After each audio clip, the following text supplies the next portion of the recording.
नेकपा एमाले नायक केपी शर्मा ओली मंगलबार प्रतिनिधि सभा नौनादिल थमहे निकोतक त्वाथलादिगु प्रतिनिधि सभा हाक्न सोनेजालिपा नाय ओली नाफाखुसी प्रतिनिधि सभा सम्बोधन नादिगु ख मु प्रतिपक्षी एमाले नाय ओली वर्तमान गठबन्धन सरकारले लक्षण बाला मुजुको धयादिगु दु नौनादिगु झोले वेक्ल वर्तमान सरकारले पाखे थपुन सम्भव मुजुको धयादिगु ख वेक्ल माओवादी नायक प्रचण्ड मिनाप मितेगु या मध्यथका ख्याचो बिउगु तक धयादिल नौवागु झोले वेक्ल गठबन्धन सरकार पिथंगु सरकारी नीति तथा कार्यक्रम प्रति ताक यासे प्रतिपक्षीय त ख्याना गजागु कथया राष्ट्रिय सहमति धासे नेसतक चुनादिल थथे घापा जुपी अपाङ्या त एमाले ज्याको छोया हजि जीवास याकेको व्यवस्था या थकान नौनादिगु ख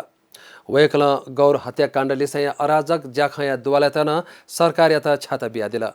दक्ले लिपा क्यान्टोनमेन्ट जुगो भ्रष्टाचार मातातीर्थ प्रकरण लिसय जुगो भ्रष्टाचार याक्न दुवालत तक उली सरकार यता छाता बियादिगु ख।